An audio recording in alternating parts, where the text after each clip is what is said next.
So what is the T formula? Well, the T formula basically makes use of our double angle formulas in reverse.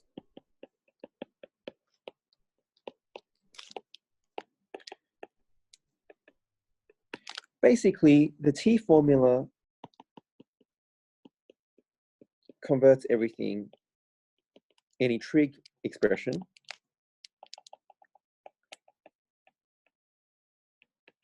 into a function of t.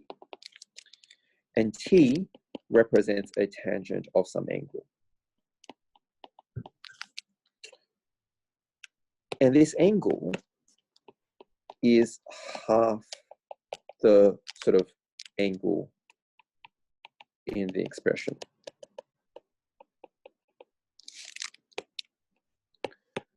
So that's basically what a T formula does. And that probably sounds a bit confusing when said like that, but it's actually quite simple. Basically, for example, T might represent, as it often does, tan of theta over 2. So T represents the tan of an angle, in my example here, theta over 2, which is half the angle of like your normal expression. So in other words, I'm saying my expressions are sine theta, cos theta, tan theta. Yep.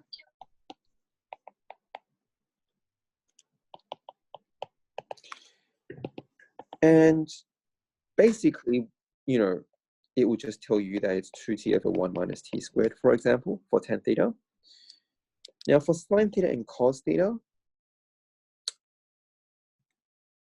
it's, you can memorize these.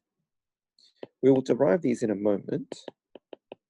But basically, what the idea of T formula is to say, if you have some expression in sine, cos, or tan, then you can just memorize these formulas, recognize that T represents tan theta over 2, sub them in, and kind of work it out as a sort of polynomial equation for T.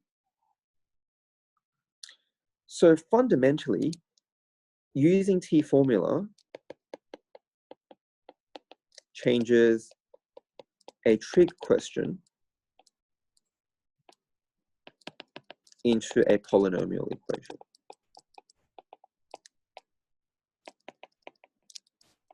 That's basically what it does. Yes. But it actually introduces a lot of problems that I don't want to get into too much, because I don't particularly encourage the use of T formula, but I kind of just need to cover what it is. Yeah. And the reason I don't really like using T formula is because there's a lot of problems with it. So the problem basically comes down to the fact that it uses tan, and tan, as you know, has domain restrictions. What values can't the angle inside tan be? It shouldn't be like when cosine equals 0, so it Right. should. So one of those. I think it was when it's pi or just n pi. Not for any whole number of. You mean for cosine? Yeah. Oh, yeah. It's not for n pi. If you mean n as a whole number, it's not for n pi, because cosine 0 is 1, cosine pi is, you know, -1, and so on. So it's not for n pi, but it's for odd multiples of, you know, pi over 2. So 90 and 270, or pi over 2 and 3 pi over 2, for example. Yep. So here, that would mean that theta cannot equal, you know, pi, 3 pi, 5 pi, and so on. Or in other words, k pi, where k is odd. And because of that, it's a bit problematic.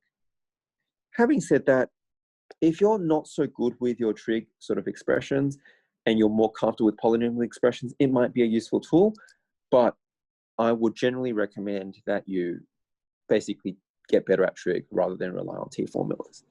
Yep. So we'll just quickly show that these are true. So remember, we know that T equals tan theta over 2. Now, tan is the most obvious one to show, really. This could be thought of as tan of 2 times theta over 2,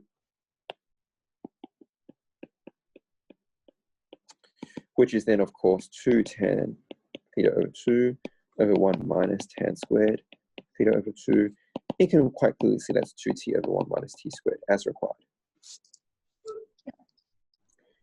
Now, I'm going to show you different techniques for sine and cosine. You know, there's multiple techniques. But basically, sine of theta can be thought of as sine of 2 times theta over 2, which clearly is 2 sine theta over 2 cos theta over 2. Now, to change this into tan, we're going to need to divide by cosine, obviously.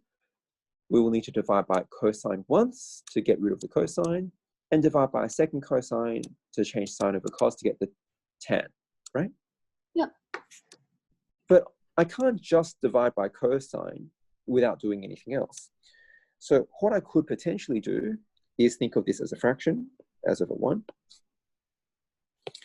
and then divide this by cosine,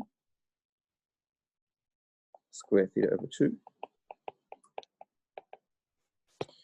And I think you'll see quite clearly that's 2 sine theta over 2 cos theta over 2 over cos squared theta over 2. And this is all over 1 divided by cos squared theta over 2, which you can think of as sec squared theta over 2 as an example.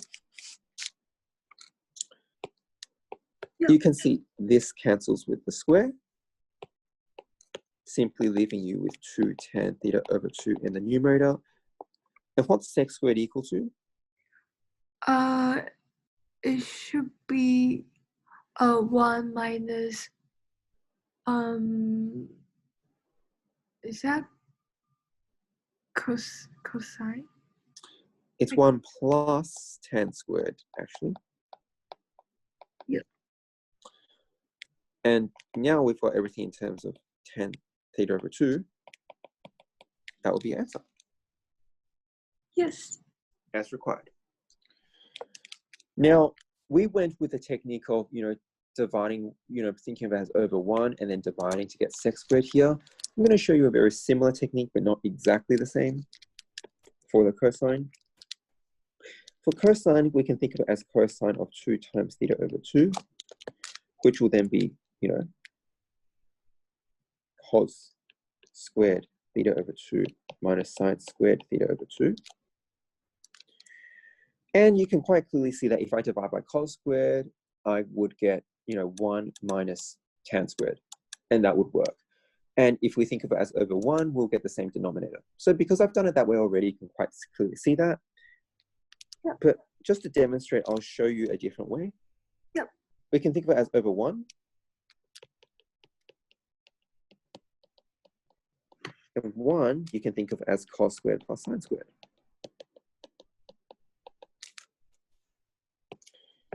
And we've done this many times already, so I won't write out all the steps.